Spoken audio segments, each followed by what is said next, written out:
जय हिंद। ईडीएम का डिस्कशन हम लोग शुरू करने वाले हैं और जैसा आपको पता है कि ईडीएम आपके लिए काफ़ी इंपॉर्टेंट है और आपको ये भी मैंने बता रखा है ईडीएम के सेट में कुछ ना कुछ फ्रेजल वर्ब भी आते रहते हैं, तो इसलिए फ्रेजल वर्ब जब आता है तो मैं आपको बता दिया करता हूँ कि ये फ्रेजल वर्ब है ईडीएम, ये फ्रेजल वर्ब है ये ईडीएम है, ताकि आपको सही सही पता हो कि हम लोग क्या कर रहे हैं और कैसे बात कर रहे हैं, कौन सा ईडीएम होता है, कौन सा फ्रेजल वर्ब होता है, एकदम क्लियर क्लियर पता होना चाहिए। चलो, first, even though the new clerk was given a difficult task, हालांकि जो नया क्लर्क था उसको एक डिफिकल्ट मुश्किल काम दिया गया। He remained cool as a cucumber, एकदम कूल। ककड़ी का कुकुम्बर खाया है ना, ककड़ी वगैरह जो होता है, ककड़ी ककड़ा ककड़े कहते हैं हम लोग, बिल्कुल उसके तरह क्या था, कूल था, कूल एज अ ककम्बर। तो नॉट नर्वस और इमोशनल, सबसे अच्छा तो ये कि बिल्कुल नर्वस नहीं था, इमोशनल नहीं था। कॉट कोल्ड, ठंडा लग गया, ये तो कोई सेंस ही नहीं आ रहा। वाज हैप्पी, ये भी कोई बात नहीं बन रही है। वाज हैप्पी, ये भी उतना बढ़िया नहीं है, ये भी उतना बढ़िया। वाज स्कैर्ड, स्केयर्ड, मुझे लग रहा सेक्रेट दिख रहा था लेकिन स्केयर्ड, डरा हुआ था, ऐसा तो बिल्कुल नहीं। कूल ककम्बर क्या रहता है, बिल्कुल ठंडा रहता, शांत रहता, तो क्या होना चाहिए, ए, फर्स्ट ऑप्शन होना चाहिए। George Bernard Shaw was blessed with the gift of the gap. George Bernard Shaw, अगर आप इंग्लिश लिटरेचर पढ़ोगे तो बहुत बड़े ड्रामेटिस्ट माने जाते हैं मॉडर्न टाइम के, शेक्सपियर के बाद उन्हीं का नाम आता है, जॉर्ज बर्नार्ड शॉ। तो गिफ्ट ऑफ द गैप कई बार रिपीट हो चुका है इसलिए फटाफट बना दिया। इनॉर्मस वेल्थ खत्म, नहीं होगा। एबिलिटी टू वर्क हार्ड, नहीं होगा जी। एबिलिटी टू स्पीक इंप्रेसिवली, बिल्कुल यही होगा जी, ये भी नहीं होगा, तो सी होना चाहिए था, क्योंकि गिफ्ट ऑफ द गैप कई बार देखिए, और हर बार देखिए जो ऑप्शन देता है उसका गिफ्ट ऑफ द गैप का मतलब वही है, बोलने की कला, अच्छे बोलने की कला, लेकिन देखिए वर्ड अलग अलग अलग अलग अलग करता है। क्वेश्चन कई बार पूछ रहा है और हर बार जो ऑप्शन दे रहा है वो अलग अलग सेट में अलग अलग तरह का ऑप्शन दे रहा है, इसलिए मैं हमेशा कहता हूँ कि मीनिंग पर ध्यान दिए। तो गिफ्ट ऑफ द गैप का क्या मतलब है, बोलने की कला, अच्छे से बोलने की कला, बोलने की चतुरता, वाक पटुता। The police caught the thief red handed, police ने चोर को caught the thief red-handed, police caught the thief red-handed, कि लाल हाथ से पकड़ लिया, यही रेड हैंडेड, लाल हाथ से पकड़ लिया, या हाथ में लाल लगा होता। इन अ रेड यूनिफॉर्म, कोई सेंस नहीं बना। विथ ब्लड इन हैंड्स, हाथ में खून लगा हुआ था, ये भी कोई सेंस नहीं हुआ। Eight the time of committing the crime, मतलब क्या, रंगे हाथ पकड़े जाना। रेड हैंडेड का मतलब क्या होता है, रंगे हाथ पकड़ा जाना, तो इसलिए क्या हो जाएगा, यही at the time of committing the crime. See, ये तो कोई सेंस नहीं हुआ। नेक्स्ट, यस्टरडे, कल, इन कोलिजन, कोलिजन का मतलब क्या, टकराहट, टकराव, between the truck and a car, कि ट्रक और कार के बीच में टकराव होता है। He had a close save, पिछले सेट में भी था क्लोज सेव, इसलिए इसको फटाक से बना दीजिए। क्लोज सेव क्या बताया था हिंदी मीनिंग, हिंदी मीनिंग बताया था,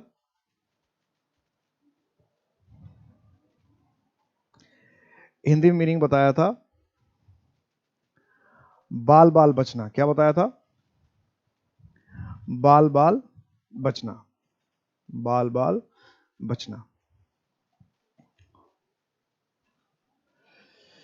तो बाल बाल बचना क्या हो जाएगा, बाल बाल बचना, रिमूव द इंटायर हेयर, सारे बाल को हटा देना। अ नैरो स्केप क्या हो जाएगा, नैरो स्केप या नैरो स्केप, बाल बाल बचना। क्लोज सेव का मतलब क्या हो गया, बाल बाल बचना।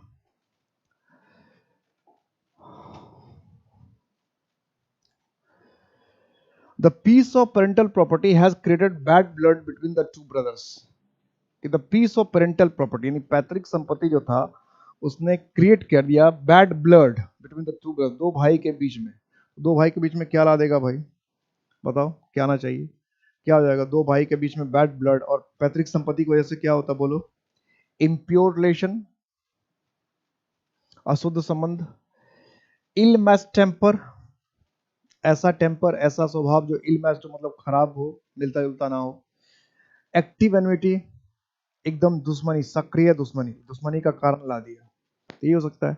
जमीन जायदाद कहानी समस्या ला देता है, तो क्या हो जाएगा, सी होना चाहिए, एक्टिव एनमिटी, कि दोनों में दुश्मनी आ गया। बैड ब्लड का मतलब दुश्मनी, बुरा भाव, एक दूसरे के प्रति ऐसा भाव जो अच्छा नहीं है, bad blood.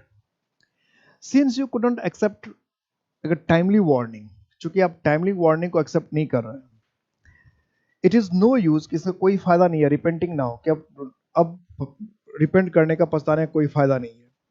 Y cry over spilled milk, why over cry over spilled milk, कि जब दूध बिखरी गया, फैले गया, तो उस पर क्राई करके उस पर चीखने से क्या फायदा। तो क्राई ओवर इरिपेबल लॉस, कि ऐसे लॉस जिसको इरिपेरेबल, मतलब इसको हम सुधार नहीं सकते, उस पर रोना चीखना चिल्लाना।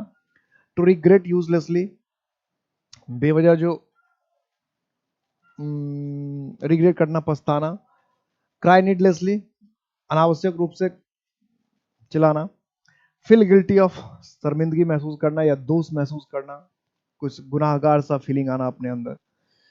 तो क्राई ओवर, स्पिल्ड मिल्क का मतलब होता है कि कोई चीज जो खत्म हो गया है, जो बर्बाद हो गया, जो खराब हो गया, जिसमें हम सुधार नहीं कर सकते, उसको लेकर बात विवाद करना, उसको बहस करना। यानी जो चीज खराब हो चुका है, जो बर्बाद हो चुका है, जो टूट चुका है, जो बिगड़ चुका है, उसको अगर हम, उस पर हम दिक्कत करें, उस पर हम तकलीफ करें, उस पर हम कोई बात करें, तो वो क्या है, किसी काम का नहीं होता है, या किसी फायदे का नहीं है।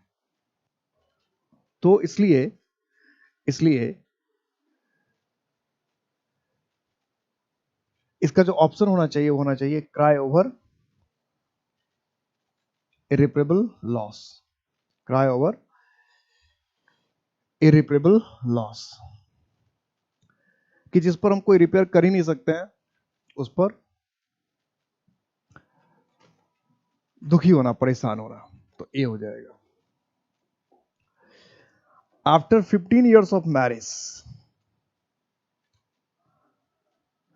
15 साल के शादी के बाद, after 15 years of marriage, he did not expect, वो उम्मीद नहीं कर रही कि हर हस्बैंड अपने पति से, she did not expect her husband अपने पति से लीव हर इन लर्च, उसको क्या करे, मुसीबत में छोड़ दे। लिव इन लर्च कई बार आ चुका था। लिसन टू हर, ये तो कोई सेंस नहीं बना।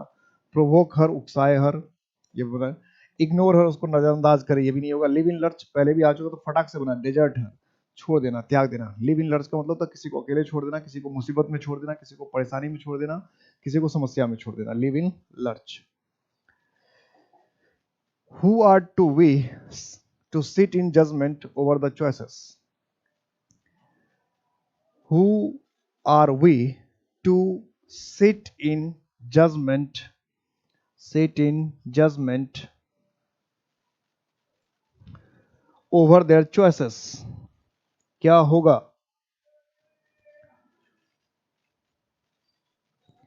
क्या मीनिंग होना चाहिए।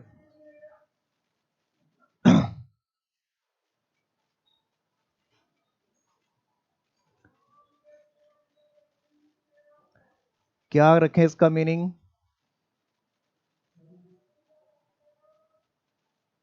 sit in judgment,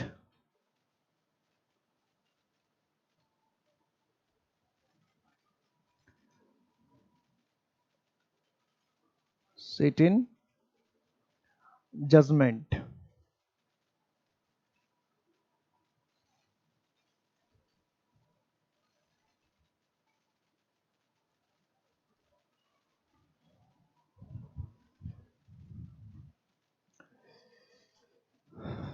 तो सिट इन जजमेंट का वर्ड से ही मीनिंग क्लियर है। अगर हम थोड़ा सा ध्यान दें तो इसके वर्ड से ही मीनिंग क्लियर है सिट इन जजमेंट का, कि किसी के दूसरे पर किसी का चॉइस है, उसमें आप कौन होते हैं बोलने वाले। कोई को अपना चॉइस कर रहा है, कुछ भी पसंद कर रहा है, ना पसंद कर रहा है, तो हम कौन होते हैं जजमेंट देने वाले। तो इसके हिसाब से कहते हैं लेक्चर का मतलब होगा भाषण देने, तो अलग चीज होगा। क्रिटिसाइज, यानी इसका जो बेहतर ऑप्शन है वो यही है, सिट इन जजमेंट, कि हम क्या क्रिटिसाइज करें, हम क्या बोले, हम क्या निर्णय दें, हम उसको अच्छा बुरा क्या कहें, कि जिसको जो करना अपना कर रहा है, उसकी चॉइस है, उसमें हम अच्छा बुरा, या बुरा अच्छा है कि बुरा है, भला है कि बुरा है, ये कहने वाले हम कौन है। तो इसलिए क्रिटिसाइज बेहतर ऑप्शन, आसान सा ऑप्शन था। The teacher took me to task for not completing my homework. Take me to task, ये भी कई बार आ चुका है। टेक मी टू टास्क कई बार आ चुका है। टेक मी टू टास्क कई बार आ चुका है। क्या लिखे, give me an additional homework, extra homework गया, बिल्कुल नहीं जी। पनिश मी, दंड देना हो सकता है। Take me to the principal, ये तो कोई सेंस ही नहीं बना। रिड्यूस माई होमवर्क, होमवर्क कम कर दिए, सारे ऑप्शन ही गलत है। फिर बचा क्या, punish me. Take to task का मतलब था किसी को सबक सिखाना।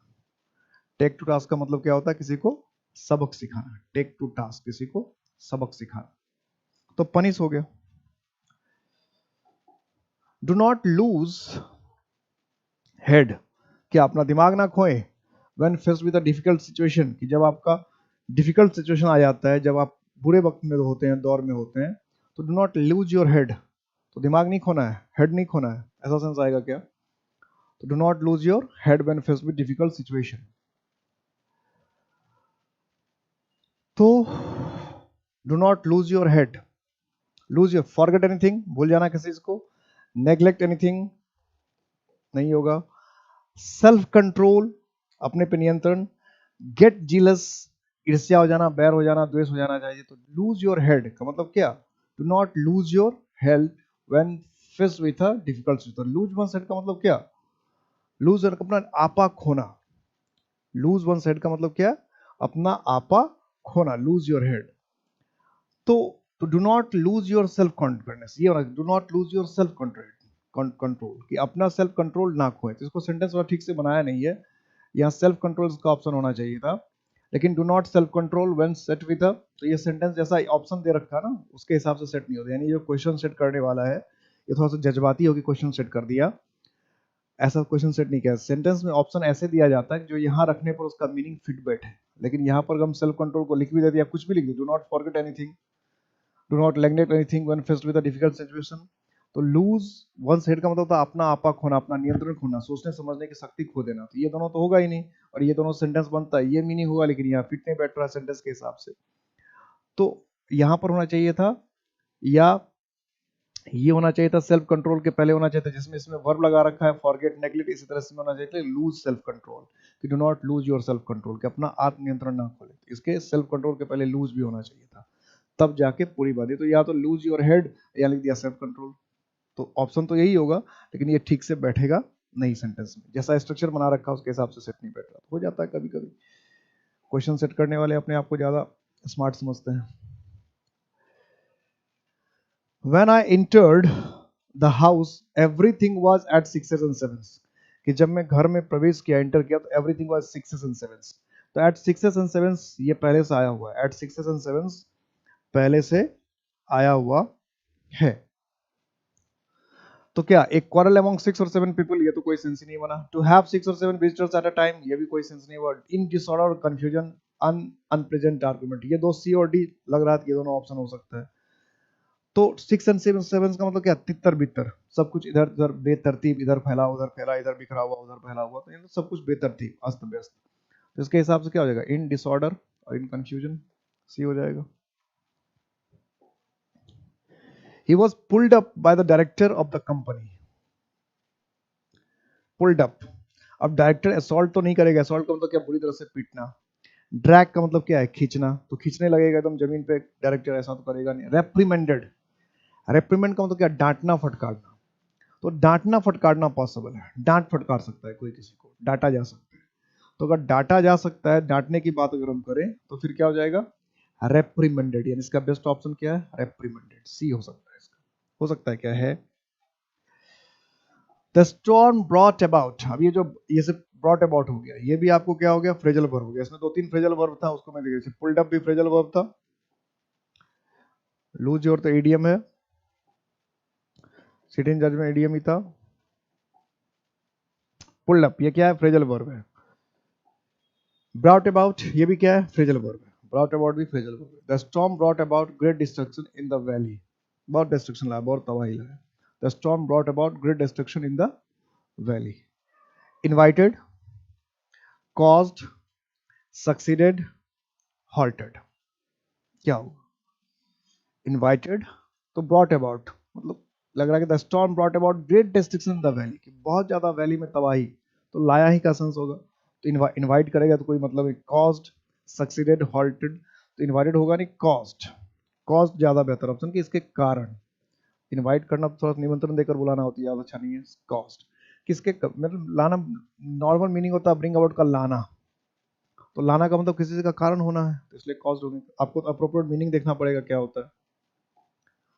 I had to pull strings to put up a good show, तो good show, put up a good show, कि एक अच्छा शो हो, एक अच्छा शो हो, एक अच्छा अच्छे तरह से काम हो, उसके लिए मुझे I had to pull strings, कि मुझे पुल स्ट्रिंग पुल करना पड़ा। इसका क्या मतलब?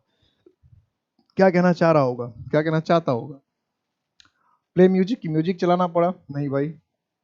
Use the instrument, use personal influence, कि अपना व्यक्तिगत इन्फ्लुएंस, बिल्कुल यही होगा क्योंकि इससे पहले भी आ चुका है, पुल स्ट्रिंग्स इससे पहले भी आ चुका है। तो किसी चीज को अपने से कंट्रोल करना या किसी चीज पर अपना नियंत्रण रखना, ये क्या होता है, पुल स्ट्रिंग्स होता है ना। मैंने बताया था कि इसे कि जो कठपुतली वगैरह का शो होता है उसमें नाचता कूदता तो मंच पर कठपुतली दिखता है, लेकिन स्ट्रिंग खींचने वाला तो कोई और ही होता है, ठीक है। तो इसलिए पुल स्ट्रिंग का मतलब हुआ पीछे से किसी चीज पर अपना इन्फ्लुएंस डालना या किसी चीज को अपने इन्फ्लुएंस में रखना या अपना कोई पर्सनल अटेम्प्ट करना, प्रयास करना और किसी चीज को प्रभावित करना।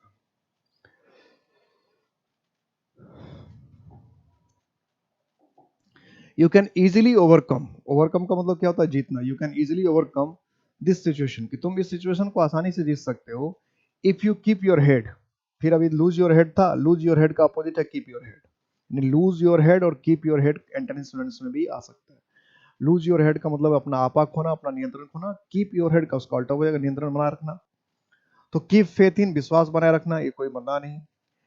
रिमेन काम, शांत रहना, यही है ना, कल सेल्फ कंट्रोल था वहां पर, रिमेन काम। तो लूज वंस हेड का मतलब कि लूज सेल्फ कंट्रोल, और लूज कीप वंस हेड का मतलब क्या होगा कि रिमेन काम, कि एकदम स्थिर रहना, शांत रहना। तो फिर आपको कोई प्रॉब्लम नहीं होगी, कोई दिक्कत नहीं होगी।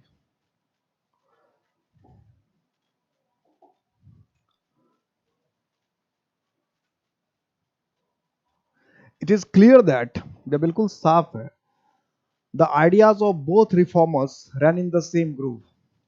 It is clear that the ideas of the both reformers, दोनों जो रिफॉर्मर्स, दोनों जो सुधारक थे, run in the same group, उनके जो विचार थे, ख्याल थे, वो run in the same group, मतलब रन द सेम ग्रुप। तो run in the same group का मतलब ये होता है दोनों का विचार या तो अलग अलग होगा या एक जैसा होगा, यही दो मीनिंग हो सकता है इसका। प्रोमोटेड ईच अदर, ये हो सकता था। क्लास्ड विद ईच अदर, ये भी हो सकता था। मूव्ड इन हार्मनी, ये भी हो सकता था। मूव्ड इन डिफरेंट डायरेक्शंस, कुछ भी हो सकता है। लेकिन यहाँ पे लिख रखा है सेम ग्रुप, तो ये डिफरेंट वाली बात जो है ये होगा नहीं। इसमें क्या लिख रखा है, क्लास, तो क्लास की वजह से बी ऑप्शन भी नहीं होगा, क्योंकि इसमें सेम लिख रखा है। सेम में फिर क्लास क्यों होना चाहिए भाई? अब ये फिजिक्स या साइंस तो है नहीं कि सेम चार्ज में रिपल्सन हो। तो इसके हिसाब से क्या ऑप्शन होना चाहिए, rain in the same, moved in harmony, ठीक है। Rain in the same group का मतलब हार्मनी, एक जैसा होना, एक दूसरे को सपोर्ट करना, एक दूसरे का साथ देना। Rain in the same group, harmony, सामंजस्य में, एक रूपता में, यानी दोनों के ख्याल जो थे एक दूसरे के अपोजिट नहीं थे, एक दूसरे के खिलाफ नहीं थे। दोनों के जो विचार थे वो एक दूसरे के खिलाफ नहीं थे, अपोजिट नहीं थे। This place efforts of words eye view of the green valley below. This place efforts of words eye view of the green valley below. जो जगह, एफर्ट्स का मतलब क्या, किसी की कीमत खर्च उठा पाना, ये होता है effort. Birds eye view of the green valley below, कि नीचे जो ग्रीन वैली है उसका बर्ड्स आई व्यू। तो बर्ड्स आई व्यू का नॉर्मल मतलब होता है इसे बर्ड्स आई, पेड़ पक्षी किस पर होते हैं, पेड़ पे बैठते हैं। तो पेड़ पर से अगर आप देखेंगे तो क्या होगा, किसी ऊंचे स्थान से देखना हो गया। तो बर्ड्स आई व्यू का मतलब होता है, जनरली होता है किसी ऊंचे स्थान से चारों तरफ देखना, ये मीनिंग होता है। अब किसी ऊंचे स्थान से चारों तरफ देखना का मतलब हो गया कि दूर से किसी चीज का जायजा लेना। सीधा से मतलब कि ऊंचाई से आप सबको देख रहे हैं, चारों तरफ देख रहे हैं, इसका मतलब दूर से सिचुएशन को देख रहे हैं। दूर से सिचुएशन को देख रहे हैं, इसका मतलब एक आप ओवरव्यू ले रहे हैं, मिला जुला कर एक, कुल मिलाकर एक ओवर बता रहे हैं, यानी आपको सही सही करेक्ट आपको पता नहीं है। तो इसलिए इसका मीनिंग क्या, एन ओवरव्यू। कुछ लोग इसमें जनरल व्यू करते हैं, ओवरव्यू कि मिला जुलाकर, कुल मिलाकर आया हुआ एक सोच विचार होता है। क्योंकि आप बर्ड्स आई व्यू का मतलब दूर से आप किसी चीज को देख रहे हैं, तो दूर से अगर आप किसी चीज को देख रहे हैं तो फिर आपका एक जनरल व्यू, एक कॉमन व्यू नहीं होगा। दूर से अगर आपका व्यू तो एक कुल मिलाकर एक एवल्यूशन, क्योंकि आपको ठीक ठीक वो बातें पता नहीं होगी। जनरल व्यू का मतलब हो गया कि जैसा लगभग सब सोचते हैं, सबके सबका ख्याल होगा, आप अच्छी तरह से समझ रहे हैं उसको, तभी आपने एक जनरल आइडिया दे दिया कि ये ऐसा हो सकता है। Next,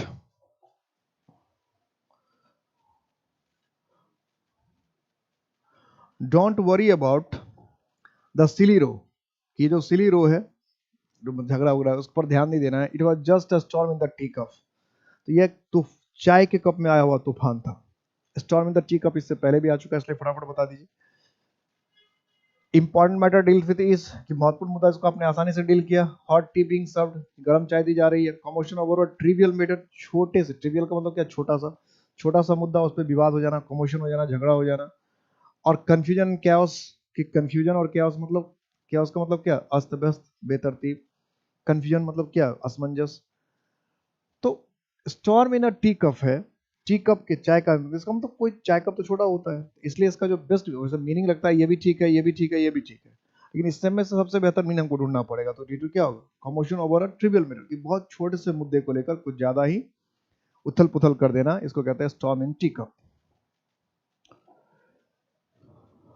the Rajput warriors, Rajput लड़ाके जो थे, set their face against the invader, invader का मतलब क्या, आक्रमणकारी, तो राजपूत लड़ाके आक्रमणकारी इसके सेट देयर फेस, तो क्या होगा भाई, set their face against, become enemies, दुश्मन हो गए, टर्न अवे फ्रॉम, दूर चले गए, फेस डिफिकल्टी, मुसीबत का सामना किया, अपोज स्ट्रांगली, सख्ती से विरोध किया। तो चारों में देखिए ये भी जो है ठीक ठाक लग रहा है, ये भी ठीक ठाक लग रहा है, लेकिन बेस्ट ऑप्शन इसका क्या होगा, इसलिए ईडियम में कि डायरेक्ट मीनिंग अगर आपको याद नहीं है तो ईडियम बहुत परेशान करता है, सीधा मीनिंग पता होना चाहिए। तो सेट वंस फेस अगेंस्ट का मतलब होता है किसी के खिलाफ हो जाना, किसी के खिलाफ हो जाना, या किसी के एकदम सख्ती से किसी के साथ पेश आना, एकदम कड़ा विरोध दिखाना, ठीक है, इसलिए डी ऑप्शन होगा। Syria is now currying favour with America, कि सीरिया जो है वो क्या कर रहा है, curry favour with, curry favour with, favour का मतलब क्या होता है, किसी का पक्ष लेना, तो करी फेवर का मतलब जनरली था किसी की चापलूसी करना, खुशामद करना, तलवे चाटना। करी फेवर का मतलब क्या है, चापलूसी करना, तलवे चाटना, खुशामद करना। तो क्या होगा, प्लीजिंग खुश कर रहा, फेवरिंग सपोर्ट कर रहा, ऑब्लाइजिंग बाद हो रहा है, इनग्रेसिएटिंग इटसेल्फ विथ, इनग्रेसिएट, तो इनग्रेसिएटिंग, इनग्रेसिएट का मतलब क्या है, itself with, currying favour with, ingratiating itself with, ingratiating,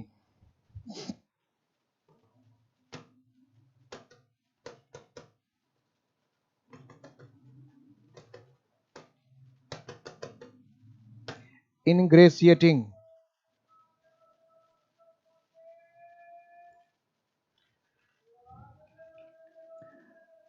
तो क्या चापलूसी करना, इसका मीनिंग निकाले सीधा,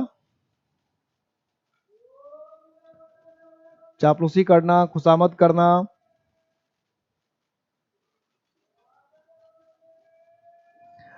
चापलूसी करना या खुशामद करना,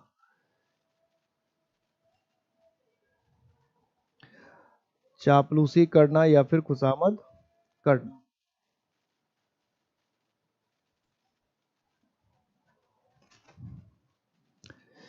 करी फेवर विथ, चापलूसी, अब चापलूसी करना, खुशामद करना, किसी के तलवे चाटना, जो भी आप कह रहे हैं, तो सबसे बेहतर देखो ये भी वैसा ही है मीनिंग, फेवर भी वैसा ही मीनिंग है, तो सबसे बढ़िया इसमें जो वर्ड मीनिंग देखना पड़ेगा वो क्या है, ये इनग्रेसिएटिंग इटसेल्फ विथ।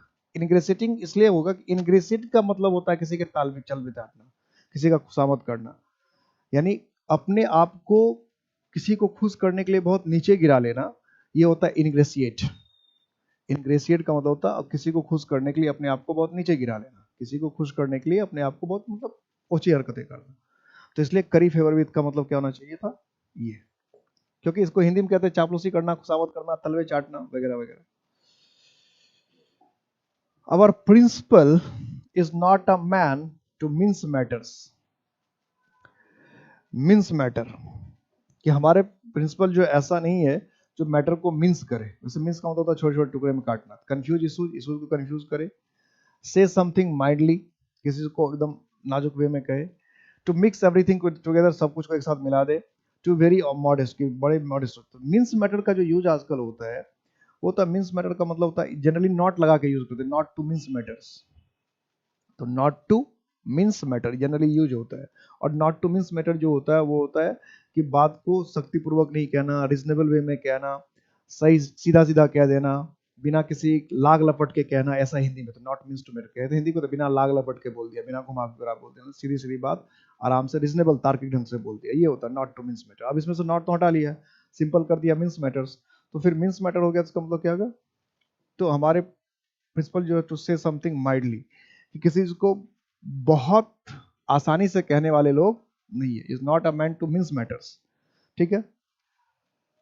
और इसी उल्टा बनाते तो क्या होता है जैसे ये इसका ये जो है इशू, कंफ्यूज इशू, ये भी कई कई जगह होता है। लेकिन नॉर्मली जो मीन्स मैटर का मतलब होता है वो होता है किसी को तार्किक ढंग से कहना या बिना घुमाए फिराए किसी बात को कहना, क्योंकि नॉट लगा के बात होती है इसमें, नॉट मीन्स मैटर्स, नॉट इसमें हटा दिया है इसलिए आपको ये बोलेगा तो से समथिंग माइल्डली मीन्स मैटर्स, तो किसी को आराम से कहना, प्यार से कहना, समझदारी के साथ कहना, बात को इधर उधर नहीं कहना। To tend to take for granted the conventions of modern life, कि we tend to take for granted the conventions of modern, कि मॉडर्न जैसे हमने पानी को बहुत आसानी से ले लिया या ऑक्सीजन को बहुत आसानी से ले रहा है, उस पर ज्यादा चिंता, इसी तरह से आप जो मॉडर्न साइंस में जैसे फोन आ गया, दूसरे देश में मैच हो रहा है, ये सब को हम लोग ग्रांटेड लेने लगे, कोई बड़ी बात, जबकि ये कितनी बड़ी बात है कि दूसरे देश में कहीं मैच हो रहा है और आप यहाँ बैठे बैठे देख रहे हैं, आप यहाँ बैठे और चांद पे पहुंच गए कुछ लोग, ये कितनी बड़ी बात है, कितना इसमें मेहनत पड़ा होगा, इस बात को हम लोग अब बिल्कुल ना अपना, और हम अपना वीडियो गेम देखने में लगे हुए हैं, हमारा दिमाग नहीं चल रहा है कि भाई इतनी चीज डेवलपमेंट हो रहा है, हम क्या कर रहे हैं, हम बस वीडियो गेम खेल रहे हैं, सोशल मीडिया पे अपना कुछ वीडियो देख रहे हैं, बस हो गया। दुनिया कहाँ से कहाँ कितनी आसानी से हम घर बैठे कितनी चीजों को देख रहे हैं, साइंस कितना डेवलप हो रहा है, डेवलप हो गया, उसमें हमारा क्या रोल है? भाई हमारा कोई रोल नहीं है, हम तो बस साइंस डेवलप होगा और हम अपना वीडियो देख के अपना जिंदगी बर्बाद कर देंगे, यही हो रहा है। तो हम लोग टेक फॉर ग्रांटेड का मतलब हो गया कि किसी को बहुत हल्के में ले लेना, तो consider, to admit, to accept readily, to care for, ये हो जाएगा बिल्कुल किसी को आसानी से बिना किसी परेशानी के किसी को मान लेना, स्वीकार कर लेना, यानी ये सोच बहुत किसी को बहुत आसान समझ लेना, take for granted. The prodigal son was left high and dry by his friends when he lost all his money. तो prodigal का मतलब क्या होता है भाई? फिजूल खर्च करने वाला। तो prodigal son was left high and dry, high and dry हो गया वो by his friends, अपने फ्रेंड्स के द्वारा, when he lost all his money, जब उसके सारे पैसे चले जाएंगे तो क्या होगा? High and dry, wounded, क्या लोग उसको घायल कर देंगे, ये तो बात बनेगा नहीं। Alone, तो left, leave, ये पूरा होता है leave है ना high and dry, high and dry मतलब पूरा leave high and dry मतलब किसी को अकेले छोड़ देना, किसी को बेसहारा छोड़ देना। लिव हाई एंड ड्राई का मतलब होता है किसी को अकेले छोड़ देना, किसी को बेसहारा छोड़ देना, अकेले छोड़ देना या बेसहारा छोड़ देना। The success of his first novel, जो पहले नॉवल का जो सफलता था, कंप्लीटली टर्न्ड हिज हेड, तो पूरी तरह से उसका टर्न, दिमाग जो है बदल गया। तो सफलता के बाद दिमाग कैसे बदल सकता है भाई? क्या हो सकता है आप सोचिए, जब उस व्यक्ति सफल होगा तो क्या होगा? मेड हिम वैन, बेकार बना दिया, मेड हिम लुक बैक, पीछे वापस पलट के देखने लगा, चेंज हिम कंप्लीटली, पूरी तरह उसको बदल दिया, मेड हिम थिंक, उसको सोचने वाला बना दिया, तो टर्न वंस हिज हेड। तो वेन का मतलब कभी कभी अहंकार भी होता है, अहंकारी, यूजलेस, तो ये मेड हिम वेन मतलब क्या? अहंकारी बना दिया, घमंडी बना दिया, वेन, वेन को अहंकार या गुस्सा के लिए, यूजलेस के लिए भी इस्तेमाल करते हैं, मेड हिम वेन मतलब टर्न इज हेड, मतलब उसको बहुत अहंकारी बना दिया। तो ये नेगेटिव होता है, टर्न वन साइड का मतलब क्या होता है? नेगेटिव सेंस होता है अहंकारी बना देना, अपने पे क्रूर आ जाना, घमंड आ जाना, तो घमंड आने वाले इसमें से कोई सेंस है ही नहीं, तो इसलिए इस तीनों में से कोई होगा नहीं। टर्न वन साइड, दिमाग फिर जाना, दिमाग सड़क जाना, अहंकारी हो जाना। ही turn up her nose at this kind of dress, कि इस तरह के ड्रेस देखकर उसके नाक मुंह सिकोड़ जाते हैं, हिंदी में कहते हैं नाक मुंह सिकोड़ना, नाक मुंह सिकोड़ना। डिस्पाइजेस, घृणा करना, लव्स, प्रेम करना, सीज नो हार्म इन, कोई बुराई नहीं देखना, कैन जस्ट टॉलरेट, बस बर्दाश्त कर देना। तो she turns up her nose at this kind of dress, इस तरह के ड्रेस उसकी नाक मुंह सिकुड़ जाती है, मतलब बुरा, अच्छा नहीं लगता है। तो इसके हिसाब से इसका क्या ऑप्शन होना चाहिए? डिस्पाइजेस, घृणा करना, नफरत करना, डिस्पाइजेस, पसंद ना आना, सिंपल सी बात क्या है? पसंद ना आना। At last the writers fell back, आखिरकार अंत में जो राइटर्स थे, दंगाई, तो fell back, fell on the ground, जमीन पे गिर गए। यील्डेड, यील्ड का मतलब मैंने क्या बताया? समर्पण कर दिया।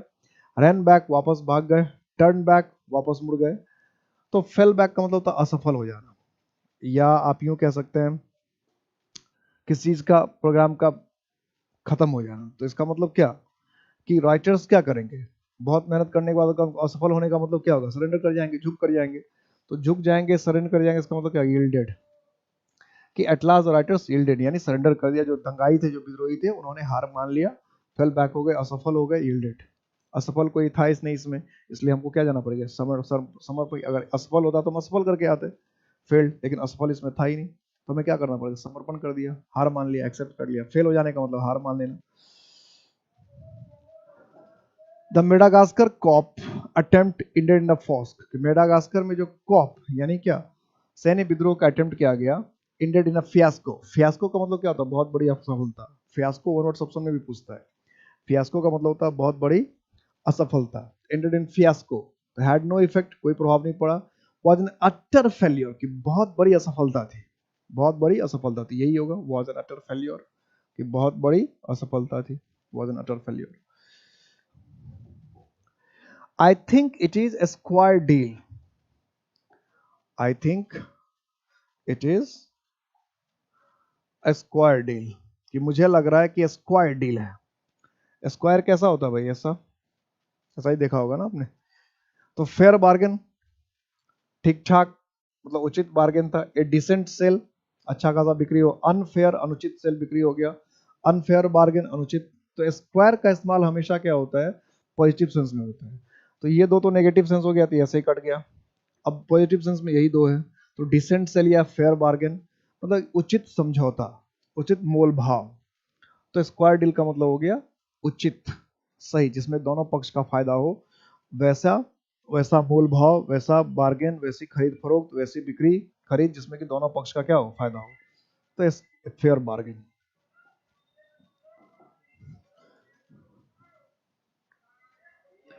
Rohit will have to mend his ways if he wants to keep his job, Rohit will have to mend his ways, कि रोहित को अपने रास्ते को सुधारना होगा, if he wants to keep his job, keep his job, अगर वह चाहता है कि अपने जॉब को बनाए रखे, अपने आप को सुधारना पड़ेगा, Rohit will have to mend his ways, Rohit को अपने रास्ते सुधारने पड़ेंगे, mend his ways if he wants to keep his job, modify his plans, अपने प्लान्स को सुधारना होगा, इंप्रूव हिज वर्क, अपने काम को सुधारना पड़ेगा, इंप्रूव हिज हैबिट्स, अपने आदत को सुधारना पड़ेगा, प्लान हिज फ्यूचर, अपने फ्यूचर को, तो मेड हिज वेज, इसका मतलब क्या, अपने आप को सुधारना पड़ेगा, mend his ways, Rohit will have to mend his ways if he wants to keep his job, अपने वर्क को सुधारना पड़ेगा, तो improve his work, modify his plans, improve his, तो मेंड वंस वेज का मतलब वो अपने आप को सुधारना, अपने आप को, खुद को, तो क्या होगा, इंप्रूव हिज हैबिट्स, की अपनी आदतों को सुधारना पड़ेगा,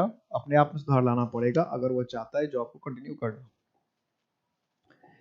he is winning the man of match award, मतलब मेंड वंस वेज का मतलब वो अपने आप को सुधारना, मेंड वंस वेज का मतलब अपने आप को सुधारना, करेक्ट करना, बेहतर करना अपने आप को, his winning the man of the match award was a feather in his cap, कि मैन ऑफ मैच का अवार्ड लेना, फीदर इन हिज कैप, एक तो feather one's nest, feather in cap, और feather added to his collection, उसके collection में एक feather, एक पक्ष जोड़ दिया गया, कोई सेंस नहीं बना, an achievement of which he can be proud of, ऐसी कोई अचीवमेंट जिस पर वो गर्व कर सकता है, एन एक्साइटिंग इवेंट, बहुत उत्तेजक इवेंट था, a prize no one else has won, ऐसी प्राइज जो किसी ने और ने जीता नहीं, तो इसका मतलब ये बी सी डी जो था थोड़ा सा, अगर हमको याद नहीं है तो लगेगा बी होगा कि सी होगा कि डी होगा, तो फीदर इन कैप का मतलब होता है एक और उपलब्धि या कोई ऐसी चीज जिसको पाकर आप गर्व महसूस करते हैं, कोई ऐसी चीज जिसे पाकर आप गर्व महसूस करते हैं, उसके हिसाब से क्या हो जाएगा, बी हो जाएगा, बी। और इम्पैक्ट एकेडमी हमेशा हर वक्त आपके साथ है, साथ रहेगा, आपको कहीं भी कोई भी समस्या हो, कोई भी प्रॉब्लम हो, तो बेहिचक बेखौफ आप हमें कांटेक्ट करें, हमसे संपर्क करें, हमें कॉल या मैसेज करें, हमेशा हम आपको आपके साथ मिलेंगे, अपना अपना ख्याल रखिएगा, जय हिंद।